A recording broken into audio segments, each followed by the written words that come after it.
Muli na namang nag-solo rank game si Zenjiro.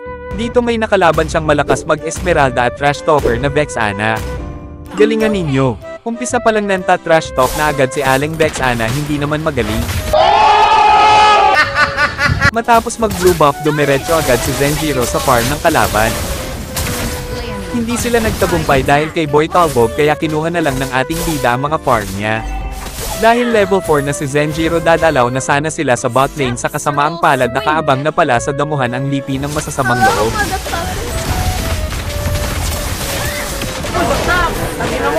At doon na double kill sila ni Aling Esmeralda.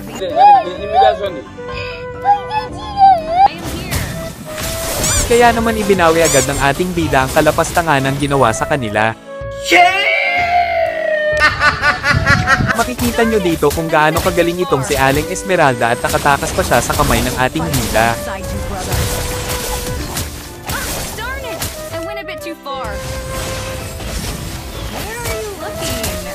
Parang snatcher dun sa recto ang bilis tumakbo.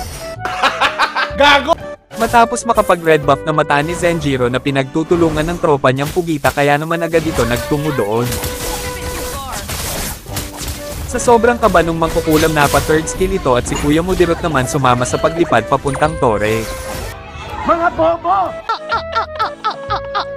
Joke lang po.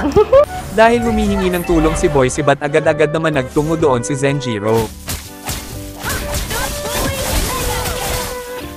Sheesh! Mabilis nagtungo sa bot lane si Zenjiro dahil pinagtulungan na naman ng tropa nitong Pugita. Ang galing! Ang galing! Dumalaw muli si Zenjiro sa top lane at nagpamalas pa ito ng isang freestyle kill.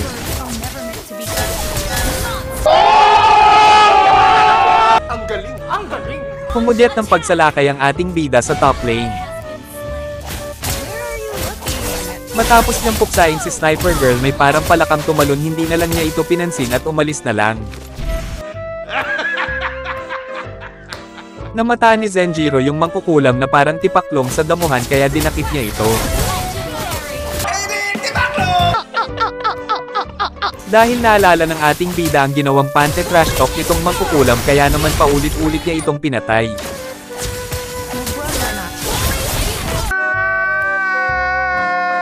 Sorry. At hindi yun nagustuhan ng mangkukulam kaya nagbanta na ito. Kukunin lang sana ni Zenjiro ang kanyang blue buff, sakto naman na stun ito nung mangkukulam. Panoorin nyo kung gaano kawalang niya itong si Aling Esmeralda dahil hindi ito mamatay na day at naubos na nito ang pangkat ng kabutihan.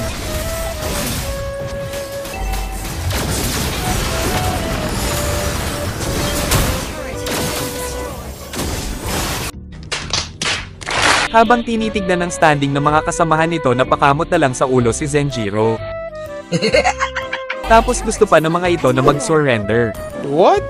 Pero ang ating bida hindi pa nanghihinaan ng loob kaya naman matapos niya mapuksa si Sniper Girl binasag niya ang tore sa bot lane.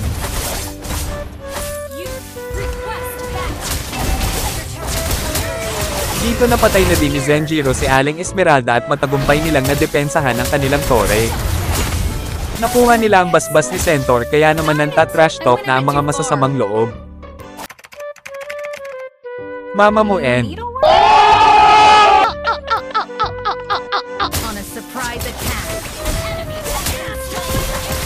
Matapos mapitis si Sniper Girl nagtungo sa top lane si Zenjiro at sakto namang nasa damuhan yung mangkukulam kaya naman pinaltukan niya ito.